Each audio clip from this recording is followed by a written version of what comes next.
don't know if you can see it, but there's a deer munching away on the hawthorns over there.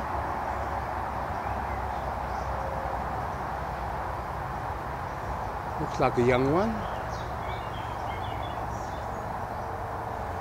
I'll try to be as quiet as I can.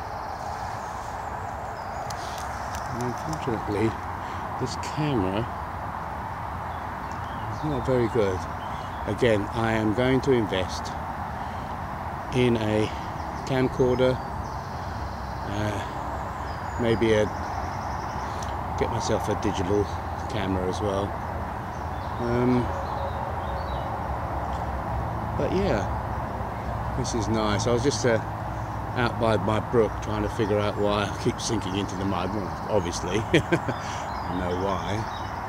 And I was just trying to shore up the bank side of it so I can create a sort of well and still allow the water to flow. And then you see this young little thing munching away over there. This is why I love this place, you know.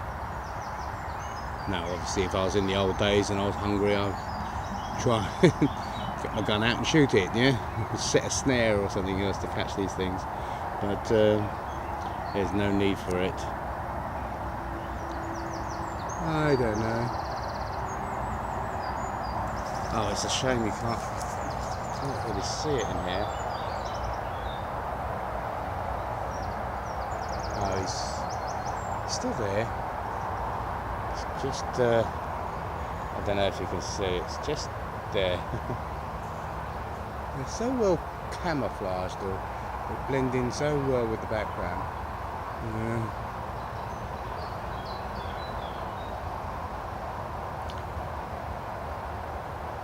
Anyway, I'm not going to disturb its breakfast any longer. I'll leave it to get on with my experimenting with bloody stupid penny stoves.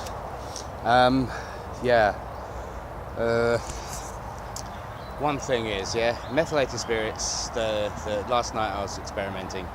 Methylated spirits, 90% ethanol, you know, pure, almost pure alcohol. Yeah, they work fine. White spirits,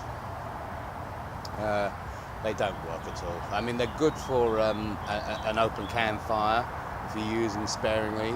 Good for getting fire started because it really burns very quickly. They do tend to stink. So, in terms of what do you take with you? Well, pure alcohol, you know, the 90% plus is going to be expensive. So is rubbing alcohol, 70%, the denatured alcohol. So far, methylated spirits is about the cheapest option you can get. So if you can get it in sort of like bulk quantities, it's going to be a lot cheaper. But what you need to do is about 100 millilitres in a penny stove will burn for about 30 to 45 minutes. Depends on how big, you know, it's a 30 to 45 minute burn, which is good enough to, so far it's good enough to burn, to boil a litre of water on a kettle. So a litre, last night I did it, a litre of water, some big ass bacon chops and some pita bread. Obviously pita bread's not very good on an open flame, you've got to burn it over embers, which, well, you know, a little bit of burnt bread, who cares, yeah. It's something, if you put them in little 100 milliliter bottles, they're easier to carry. So if you're going out for a, you know, couple of days, couple of nights, let's say, and you want to boil something up, and you have a few of these little bottles in the squeezy, it always makes it a lot better than rather than with a small tip. It's not going to take a lot of weight, and it'll do 2, 3, 4 cook-ups. Depends on, you know, how many times you want to stop and get something going.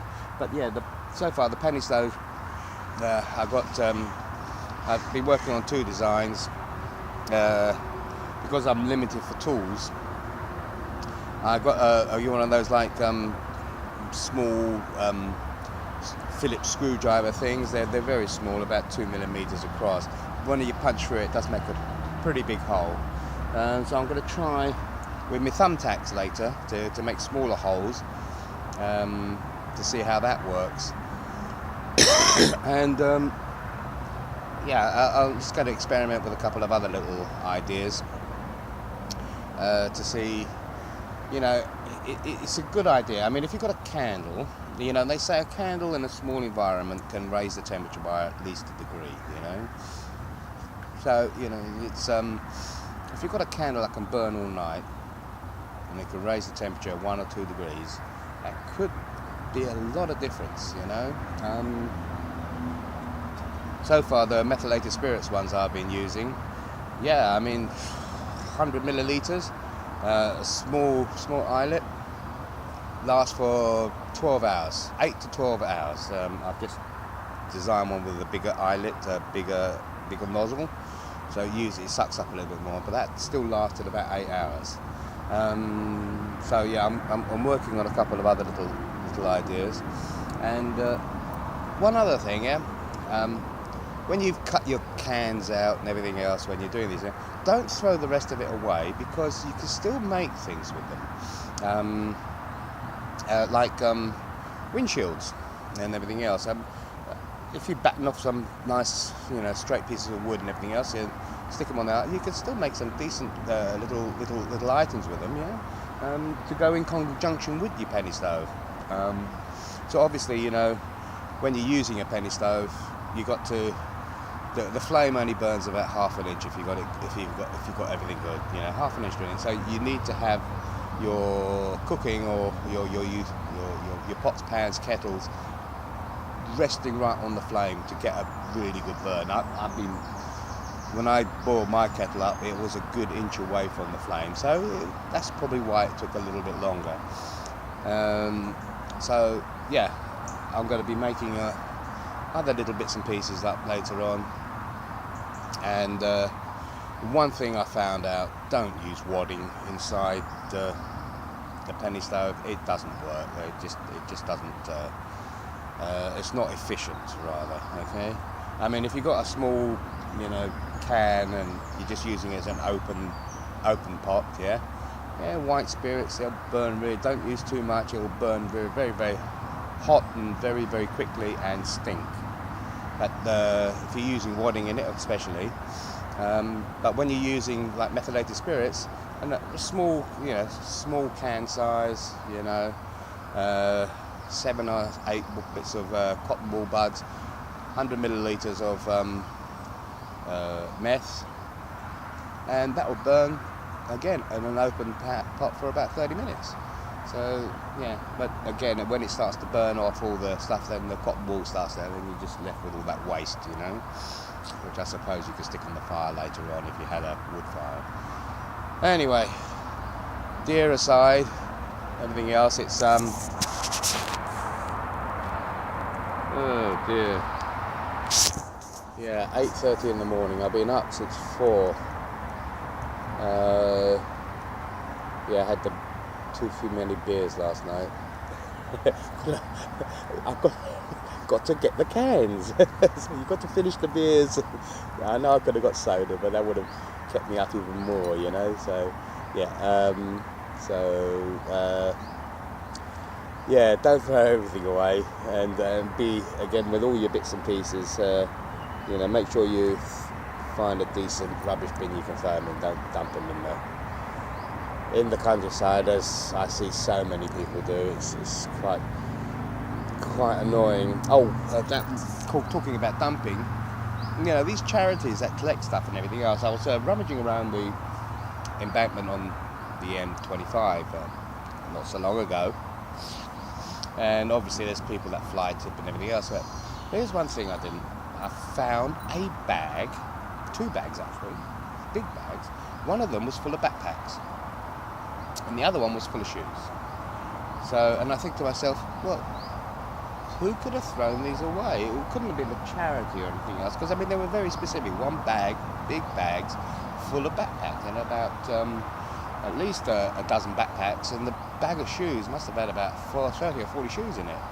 So, I mean, is this people's are they charities, or are they just dumping them themselves? Yeah, again, it beats me how they managed to do it. I mean, they must have stopped on the M25 on the hard shoulder, just chucked stuff out, let it roll down the embankment.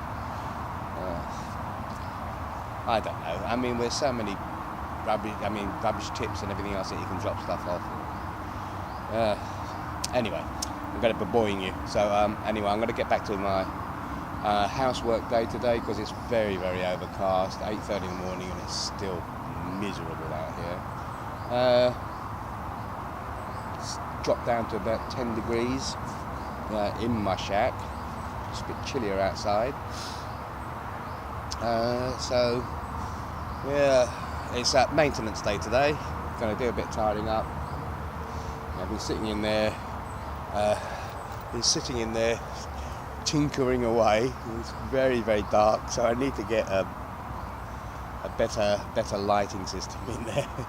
But again, I don't want to have it too bright because I don't want it to be noticeable from any particular vantage point. Anyway, again, like I said, boring you. I'll catch you later, guys. Okay.